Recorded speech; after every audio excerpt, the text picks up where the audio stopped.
Good morning, good afternoon, or good evening, depending on when reality hits you today. And welcome to What's New with ME, the show where we slow down the news cycle just enough to actually understand what's happening without yelling, without hashtags, and without assuming everyone's watching already picked a side. Today's update is one of those moments where politics, policy, power, and people all collide, and where nuances matter more than the noise. Let's get into it.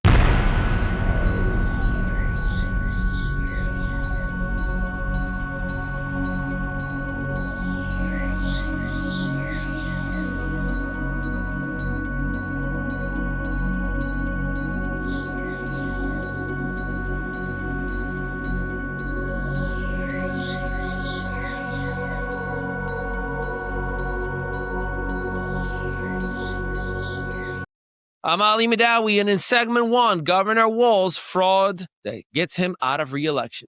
Let's start in Minnesota. Governor Tim Walz has announced he will not be seeking re-election following mounting scrutiny over large-scale fraud tied to state-run programs, particularly those designed to help vulnerable populations.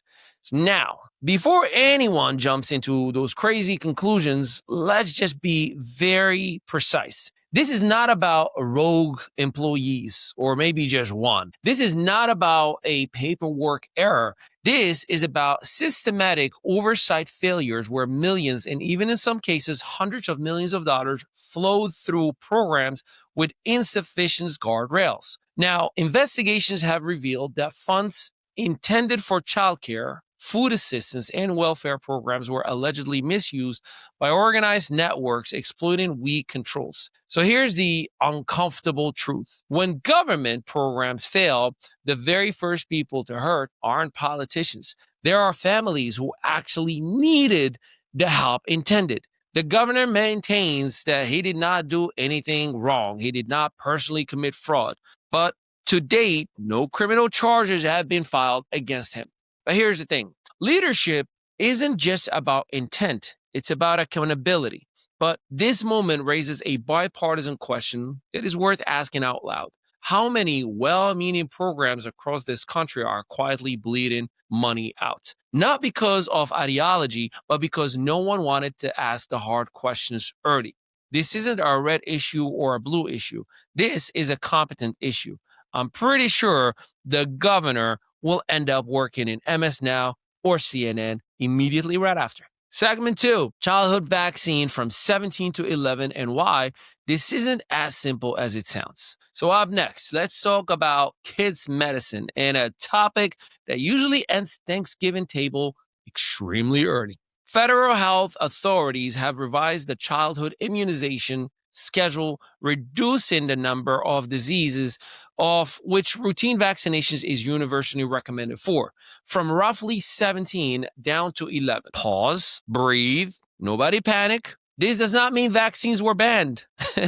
It does not mean that science was thrown out. And it certainly does not mean parents are suddenly on their own. I got kids too. What changed is the recommendation structure, meaning several vaccines are now designated for high-risk groups, shared decision-making between doctors and parents, or targeted use rather than blanket scheduling for everyone. Supporters say this brings the U.S. closer to international models and restores parental agency in non-critical cases. Critics worry it could lower vaccination rates and increase outbreaks of preventable diseases. And here's the part that gets lost in shouting matches. Both sides are arguing from a place of protecting children.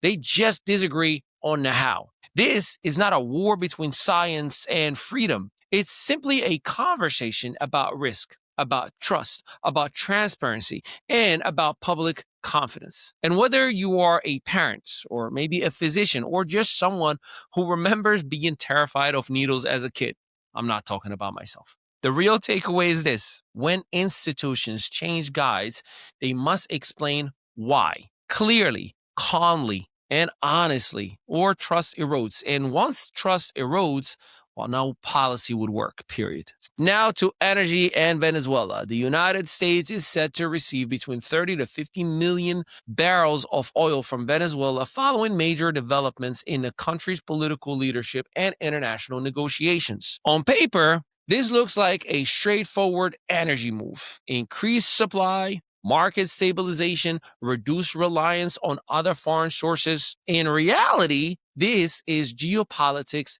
in a hard hat. Venezuela holds some of the largest proven oil reserves on earth, yet its people have endured years of economic collapse, sanctions, and political turmoil. This oil transfer signals a broader realignment, one that affects global oil prices, U.S.-China energy competition, and the future of sanctions as a policy tool. Supporters argue this move benefits American consumers and weakens adversarial leverage. Critics ask whether economic pressure was replaced with transactional diplomacy. But here's the deeper question. How do global powers balance energy security with human rights without pretending one doesn't affect the other? Oil does not move in a vacuum. It moves with consequences, and every barrel carries a story. Segment 4, Greenland strategy, sovereignty, and saying the quiet part out loud. Finally, Greenland. Yes, Greenland. The U.S. administration has openly confirmed it is exploring options to acquire Greenland, framing it as a matter of national security in the Arctic. Let's unpack that. Greenland sits as a strategic crossroad. Arctic shipping lanes, rare earth minerals, military positioning, climate-driven geopolitics shifts. Discussions have ranged from diplomatic agreement to economic partnerships to statement that, let's just say, raised eyebrows internationally, such as military options are also possible. Denmark and Greenland's leaders have been clear. Greenland is not for sale. And here is where tone does matter. Strategic interests are real. Arctic competition is real, but sovereignty is also real. When global powers talk openly about territorial acquisition in the 21st century, it sends shockwaves, not just through allies, but through history itself. This isn't about conquest. This is about how power is discussed in public, and the world is truly listening. So in closing, if there is a common thread today, is this: systems matter, oversight matters, language matters, and leadership, real leadership, means explaining complexity without exploiting fear. And at What's New with ME and ME Studios, we don't tell people what to think. We build platforms where smart conversations live a whole lot longer than a soundbite. ME Studios isn't just a studio, it's a media ecosystem for creators who actually want ownership over their voice, for brands that want credibility, not just clickbait, and for leaders who understand that content is influence. And if you're a podcaster, entrepreneur, or an organization with vision and looking for launching your show, building authority, distributing content across real media channels, or produce professional grade podcasts, reels, interviews, and use commentary, then I invite you to visit themestudios.net. That is themestudios.net, where conversations become content, content becomes impact, and impact becomes legacy. I'm Ali Mehdaoui. This was a new episode of What's New with ME, powered by ME Studios, located right here in Eatontown, New Jersey, as an official vendor of Netflix Studios NJ. We'll see you next time. Still marketing your business like it's the Yellow Pages era? Welcome to ME Studios, where local solopreneurs and small business owners catch up with the digital world and take over it. We help you go from invisible to undeniable. Featured on Spotify, iHeartRadio, Audible, Apple Podcasts, and Amazon Music. Plus, gain press exposure in over 100 to 300 major media outlets like Fox, ABC, CBS, NBC, and the CW. Right here in Eatontown, New Jersey, just steps away from the soon-to-be Netflix studios, our multi-unit facility is built for creators, entrepreneurs, and visionaries. Stop marketing like it's 1995. Start building your digital authority today with a team that gets it.